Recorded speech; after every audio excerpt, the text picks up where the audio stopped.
तो हरियाणा के सीएम मनोहर लाल ने सिल्वर मेडल जीतने पर पहलवान रवि दहिया को मुबारकबाद दी है और साथ ही रवि दहिया को 4 करोड़ रुपए का इनाम और क्लास 1 की सरकारी नौकरी देने का भी ऐलान किया है। रवि दहिया के गांव में इंडोर स्टेडियम बनवाने का भी ऐलान किया गया है।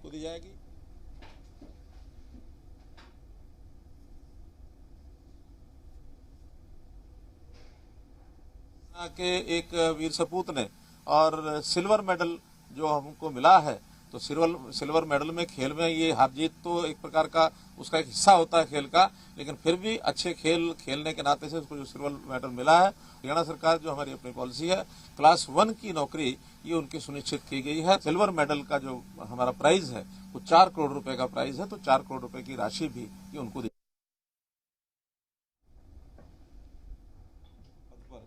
किया जाएगा, जिसमें खेल विभाग के अंदर सीनियर कोच इस नाते से इस खेल के बदले में यानी एक प्रकार से अच्छे खिलाड़ियों को जो प्रोत्साहन देने के लिए ये सीनियर कोच की नौकरी ये निश्चित आते ही देंगे।